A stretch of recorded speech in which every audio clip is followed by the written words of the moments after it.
Thank you for coming. I'm Satoko Tokumaru. I have been teaching Japanese literature and Japanese as a second language at universities in Tokyo and some other cities in Japan. I'm not a philosopher. I'm not a therapist either, but I'm very interested in how words come to us. Then I'm studying Jinjenlin's philosophy over 20 years. And I translated a process model into Japanese with my colleagues, as Donata said. And currently, we are translating experiencing and the creation of meaning into Japanese. It will be published at the end of this year. Wow. And today,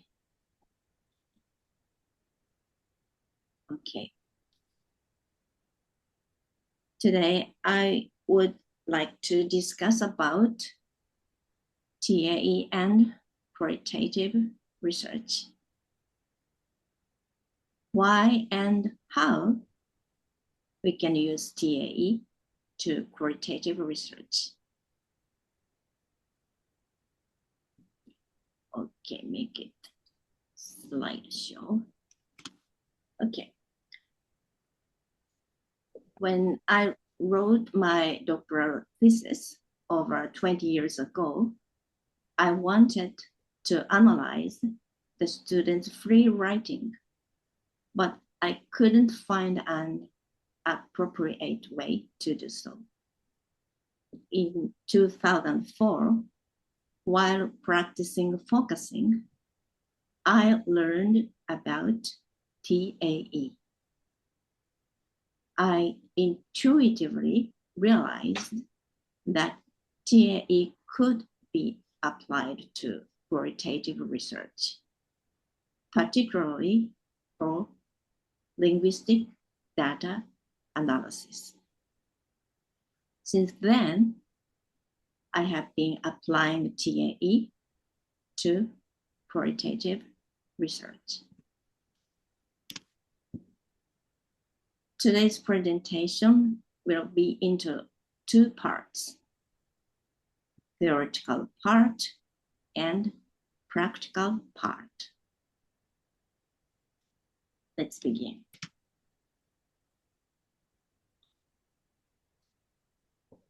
Theoretical part. Why can we use TAE to qualitative research?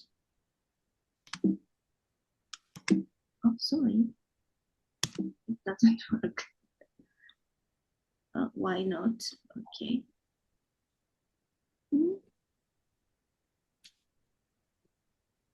Oh, sorry, why? I can't. Okay. Sorry. Okay.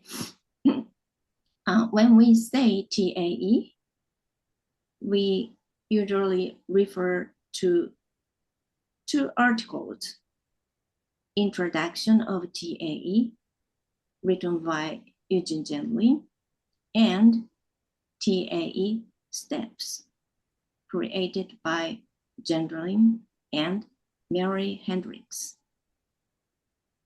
They were published in Folio 19th in 2004.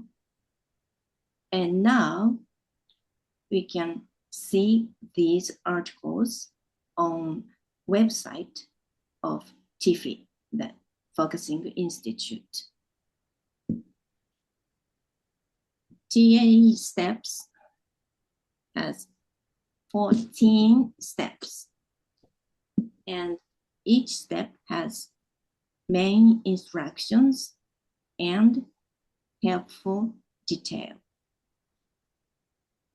Let's see step 1, helpful detail.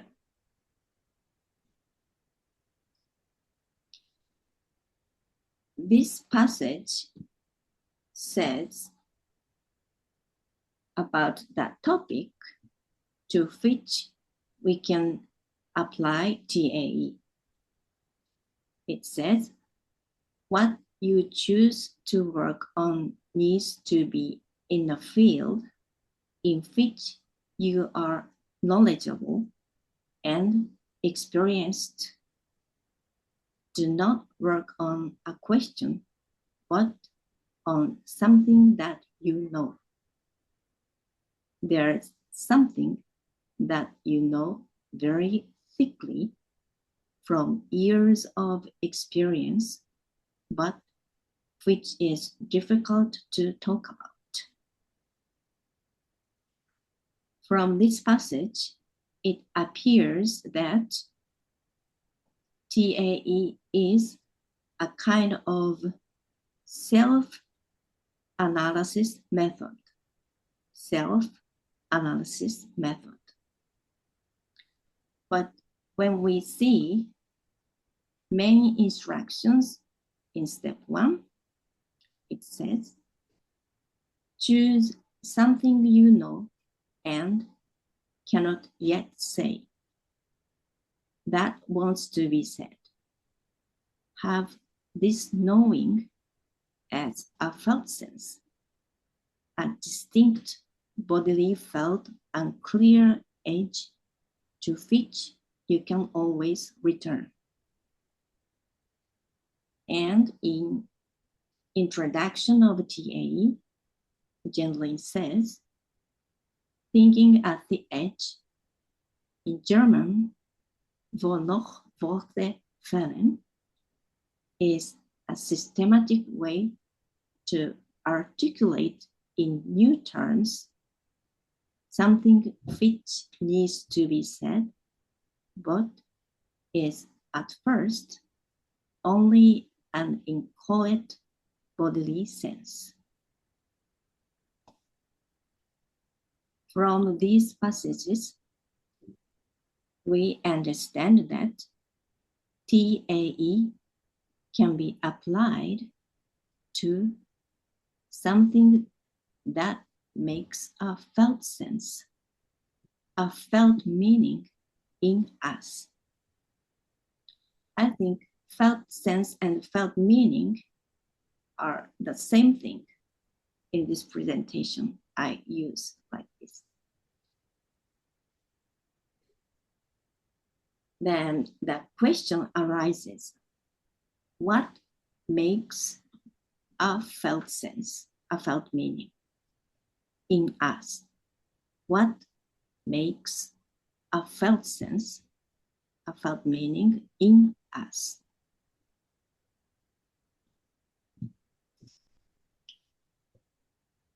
Symbols call out felt meanings.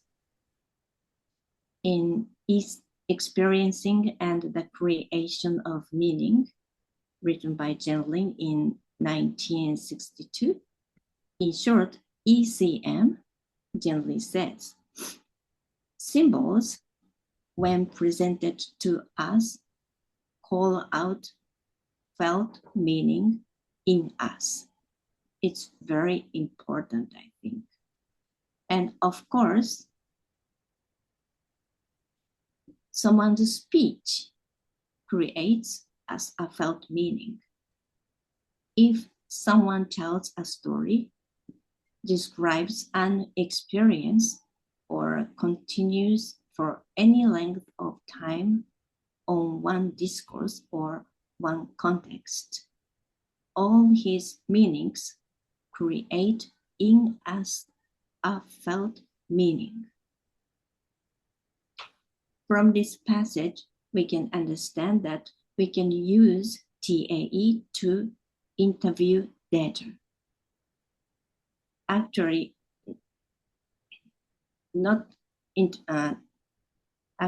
can apply TAE to not only speech data, but also written data.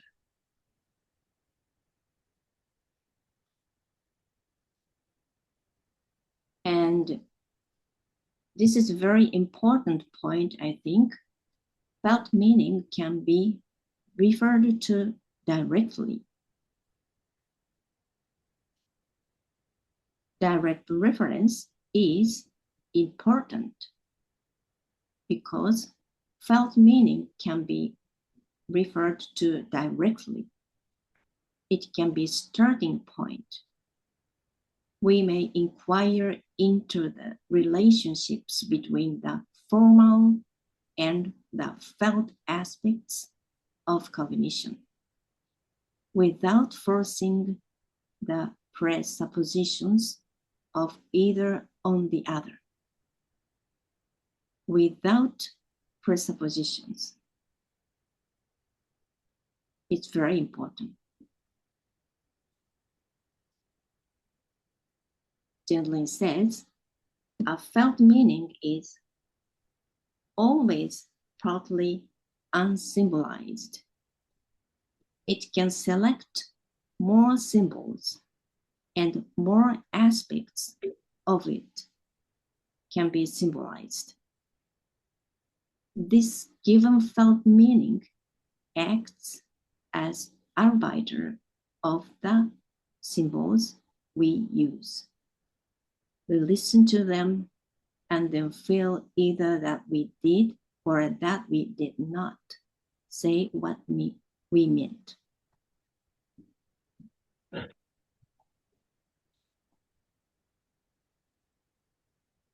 A felt meaning can function so as to be accurately comprehended in various ways by different symbolic comprehensions. Generally said, felt meaning is accurate. On what basis is such accuracy asserted? On the basis of the direct reference to this felt meaning. Also, we do not mean an arbitrary or indeterminate creation, a creation of just anything. The experienced meanings to which one directly refers have certain determinative roles in the creation.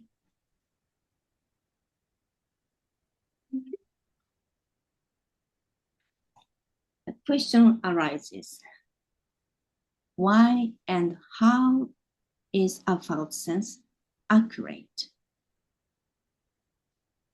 Actually, Gendling discussed about this issue throughoutly in a process model.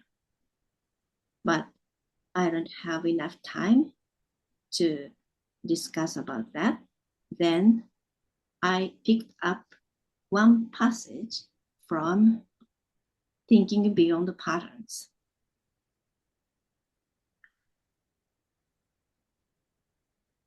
I think, why is a felt sense accurate? How do the right words come? They are the same questions. How do the right words come? We don't control this. We don't control this coming. It is bodily, not so different from how hunger, sexual appetite, emotions, tears, and sleep must come. The word and the slug implicitly change each other. That word that comes arrives changed so that it works here in this slot made by the other words. It is very important, the accuracy of a felt sense is based on our bodily process, life process. Okay.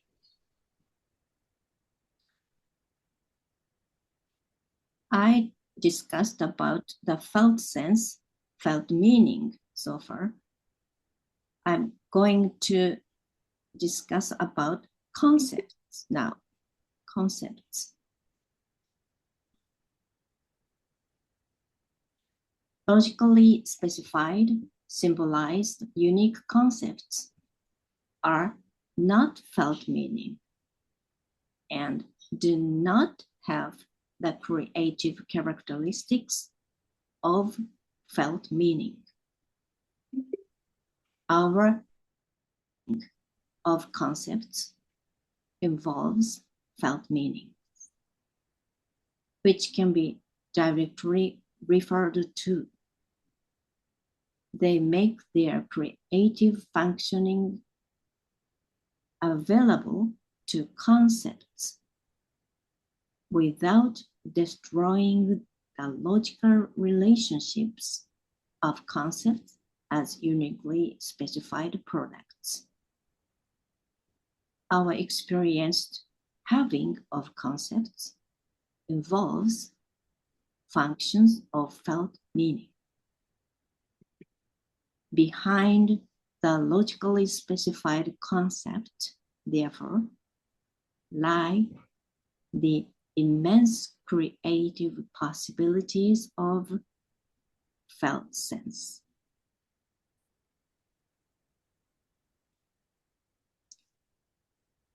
When concepts retain implicit intricacy, they form a cluster. Each says more about the others. This more is not a fuzzy excess of form. Each lets us think in exact ways. How more functions than what was already formed. All say something with and about how implicit intricacy functions.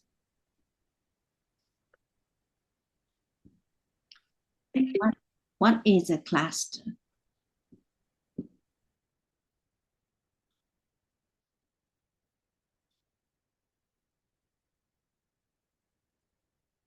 Each statement from a direct referent acts like a new first sequence in 7.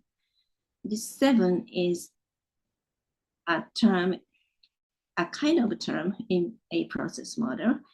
7 means usual language, usual culture, usual categories, units, or something like that. And in short, usual world we are living.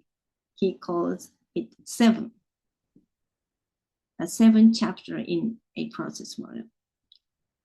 Each implicitly involves type A implicit, a whole cluster of applications to everything in 7. I want to read from the beginning. Each statement from a direct referent acts like a new first sequence in 7. Each implicitly involves type A implicit, a whole cluster of applications to everything in 7. Not at all only to the given situation or program or theoretical topic. This is why, as we see in Thinking at the Edge, TAE, such statements far exceed what at first is their only literal significance. Each can be a model affecting any consideration.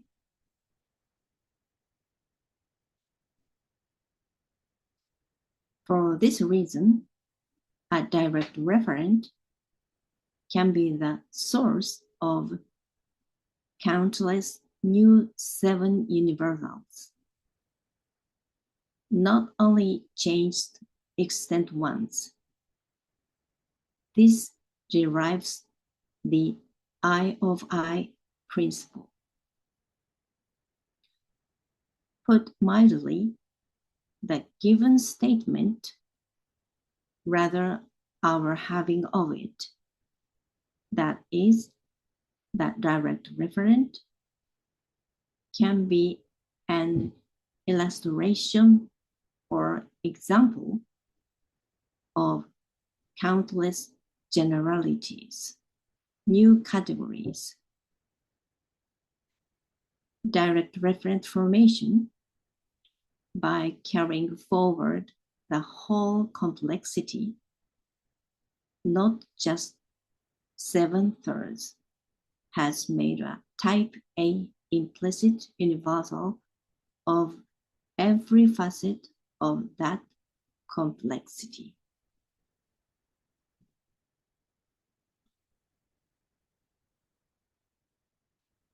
What is type A implicit? It is preformed universality.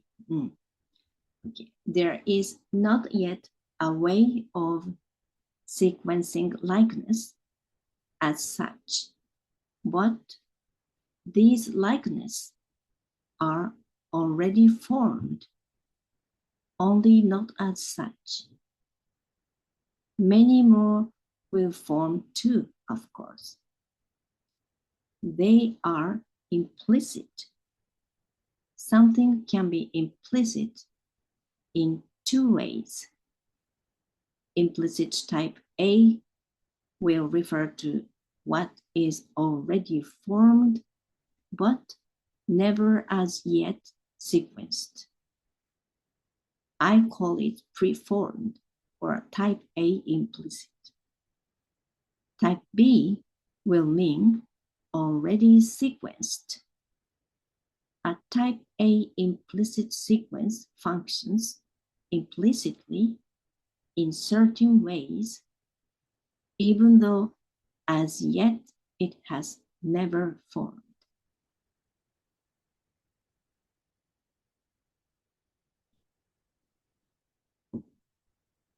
TAE is designed for people who are tracking something they sense but have been unable to say.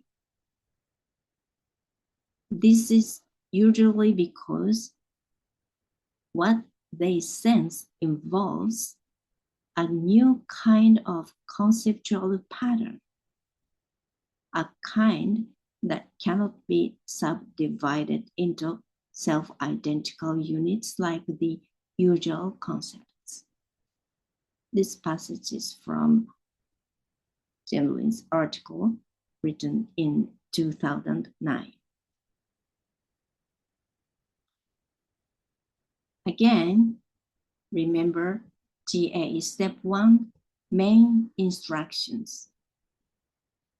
Choose something you know and cannot yet say that wants to be said. Have this knowing as a felt sense, a distinct bodily felt unclear edge to which you can always return. Summary. When we have a felt sense, a direct referent, it already involves a cluster of universals as a type A implicit. By applying TAE to the felt sense, the direct referent, we can explicate them into new 7 universals. New words, new concepts, new categories, new units, and so on. Part 1, conclusions. 1. TAE can be applied not only to one's own experiences, but also to various topics, such as interview data or diary or some written data. Photos, pictures, videos, anything is okay. Number 2, TAE is applied to a direct referent, a felt sense, a felt meaning that is formed within an individual in response to symbols. Actually, the object we apply TAE is the direct referent in analyst. The object is a direct referent. Number 3, universality is already implicit in the direct referent at the time of its formation as type A implicit. 4, the accuracy of a direct referent is based on physical characteristics and determines the symbols. It can be an arbiter. Sorry.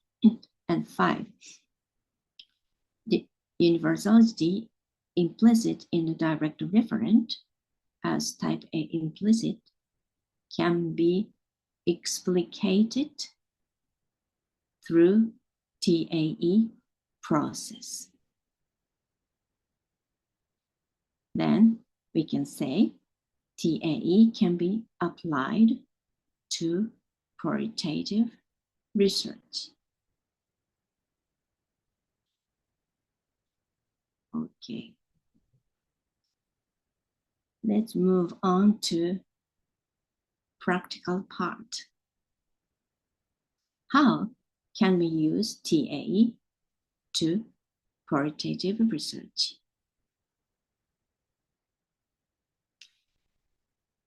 I think most of you have already had a lecture from Professor Kevin in TAE module, and you know about TAE.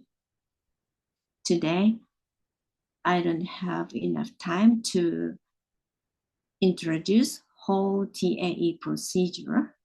Then I'm going to focus on some points that I modified. Actually, there are many, but I chose 4 points. 1, preparation. Collect fragments of experience or collect segments from large data. 2, beginning.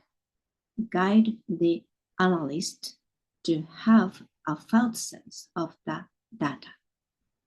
Encourage him or her to maintain it throughout the TAE process. 3, middle. Group small fragments and perform pattern extraction and processing at the group level. 4, at the end, regroup the fragments based on TAE's conclusions and verify the connection between the conclusions and the data. Let's see one by one.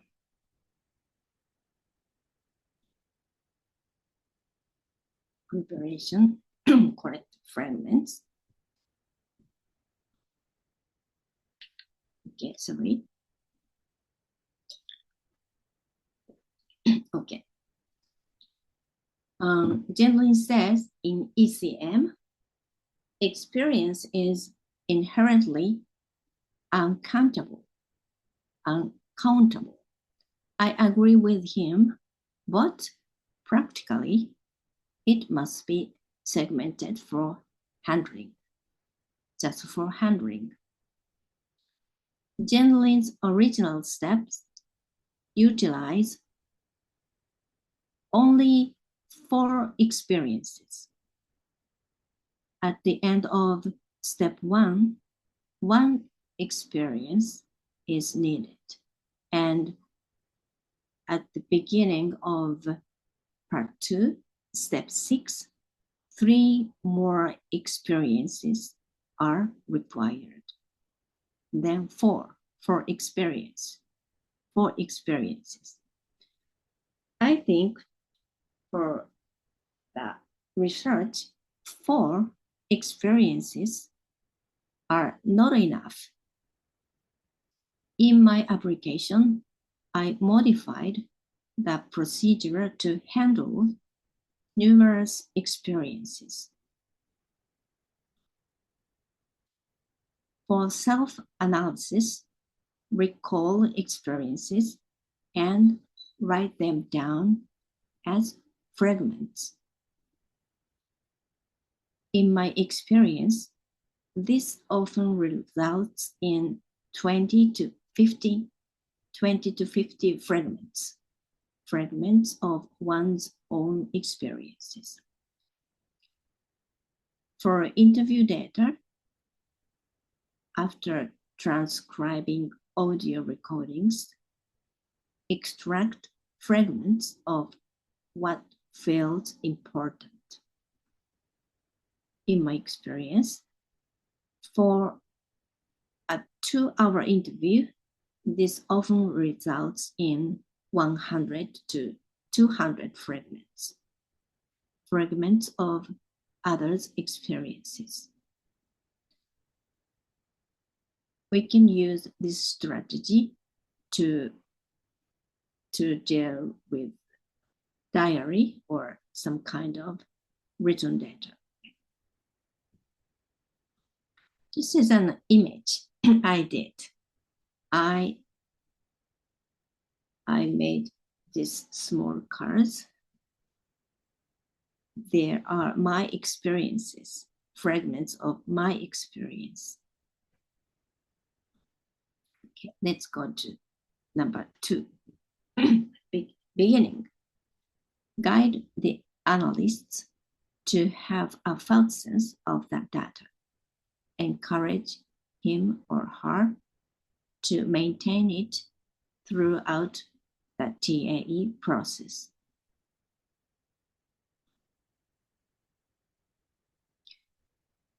These are instructions. Analysts can practice TAE all by themselves with reading instructions. And at the beginning, partnership will work very well when we take a partnership. Listener reads instructions like this. Take time to step back and feel the collected data, sensing the whole.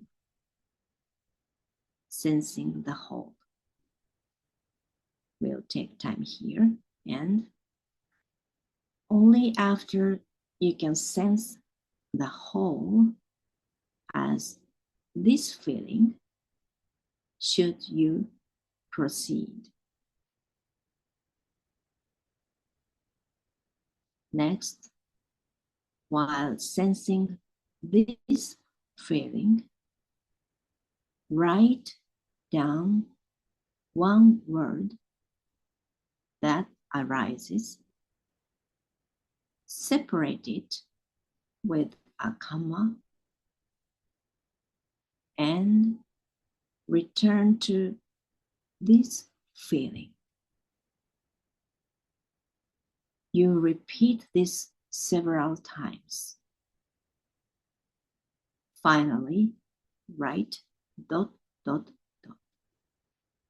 and move on.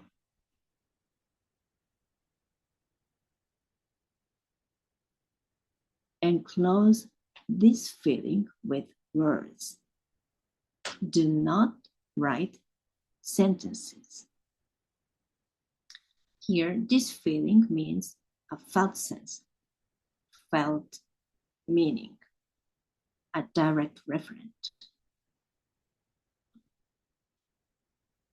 And next, express this feeling in one sentence. I call this sentence my sentence. It means the sentence that expresses my feeling, but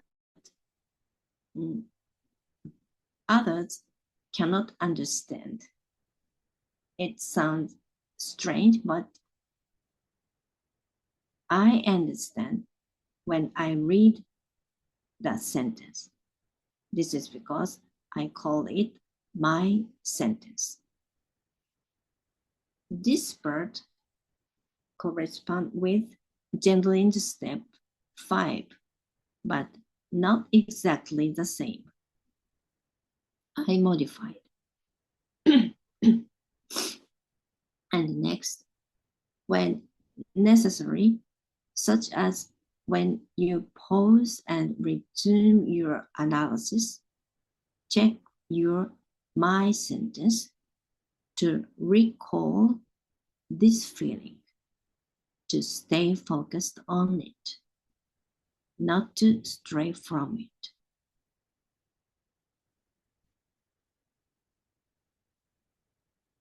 This is an image I did in Japanese.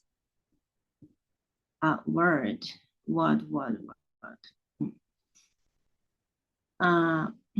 We can list up in a line and add at the end of the line, add ... But this time I didn't do that. I just placed the word from my felt sense like this and feel a hole, and then the essence of my felt sense. I feel it and I expressed it in one short sentence. This is my sentence. This is my sentence.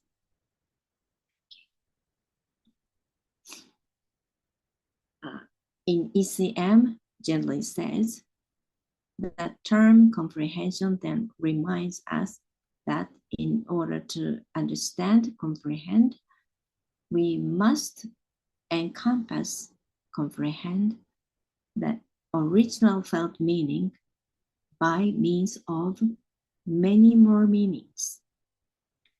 To encompass with many more meanings is to change, to specify, to form aspects, to create, as well as to stay true to the original.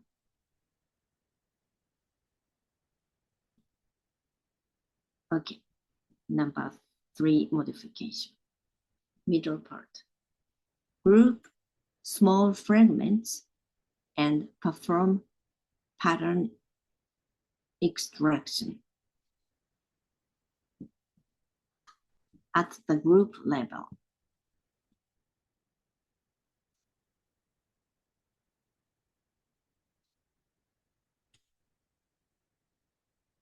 After creating my sentence, it's very important. After analysts got a feeling, a felt sense, grasp it, then move on to the grouping part. Group fragments of experience based on similarity. Extract one pattern per group and express as a sentence. The essence of similarity will be a pattern. These procedures correspond with gentling steps 6 and 7, but we do to the groups like this. In this case, I made small groups and put small groups together, and I made big group. A pattern from small group, a pattern from small group, and put together, I pulled up a pattern from this group. I wrote a pattern here. Here maybe 13 groups, 13 patterns. Okay, next. And crossing at the group level.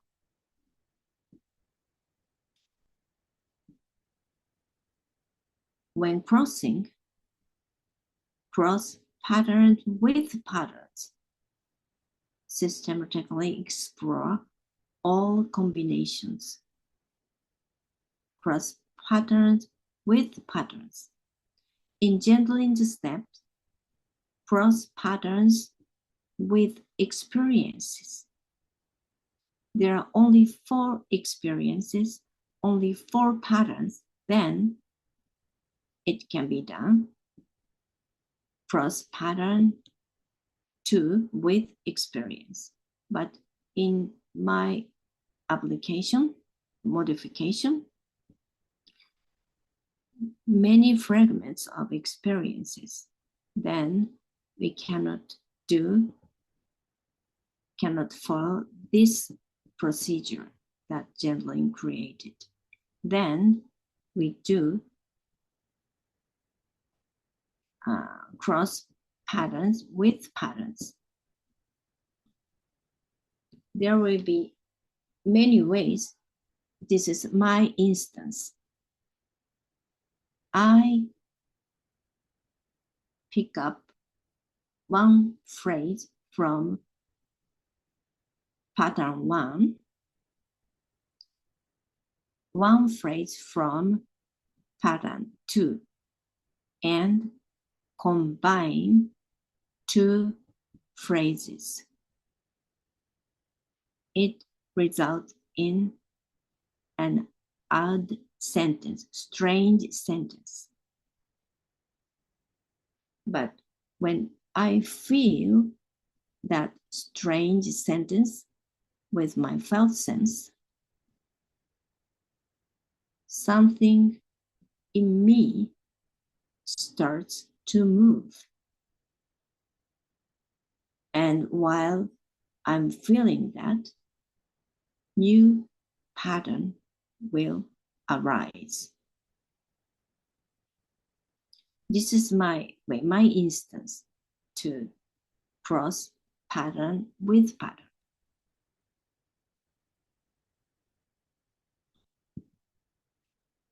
Gently says about crossing. For example, crossing can let us think how any word is related to a great many others. Any word that comes is also a change in how any other words could come into a sentence with it.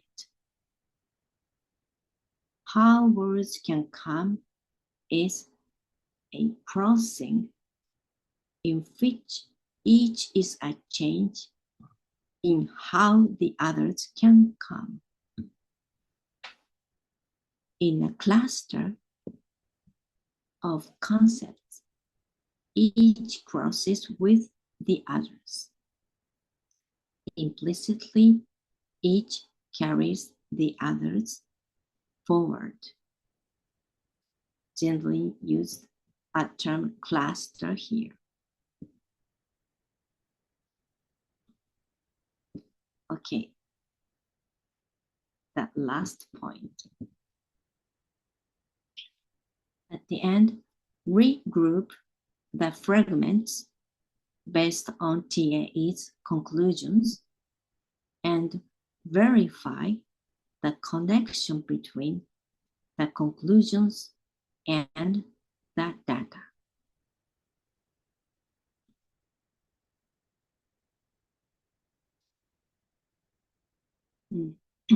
In Gentling step 12, we will get the final theory. I divide the final theory into several sentences. I call them result pattern. For each result pattern, gather, aggregate the initial data fragments and regroup them. In this procedure, we can verify the connection between final theory and result of TA procedure and the initial data. Very, very effective, I think. And if some fragments are left, we can deal with that fragments like this. Examine fragments that do not fit into any group individually. Sometimes only one fragment will open up new thing. We can get new finding from that card. But most card will be some kind, how can I say? I found this card is not important. I can ignore this card in this case. It will be some kind of findings. And this allows you to verify the correspondence between the created theory and the initial data. Okay, this is an image. Here is result pattern. I regrouped these fragments and I wrote some findings. Okay, part 2, conclusions. Research requires dealing with large amounts of data. We divide the data into smaller fragments and group them by similarity. We then perform extracting patterns and crossing patterns at the group level. 2. We regroup the data fragments to the conclusions we got through TAE. This allows us to verify the correspondence with the initial data. 3. We do these processes using the function of a felt sense. Not all analysts are familiar with focusing. We ensure that they can form and retain the felt sense on the data during TA process. Lastly, I want to say that my version of practical modification is just one instance. You can make your version, but it is theoretically clear that TAE can be applied to qualitative research. We can harness the power of our bodily-based felt sense to create new conceptual patterns and new theories, which can be used in normal society that generally called 7.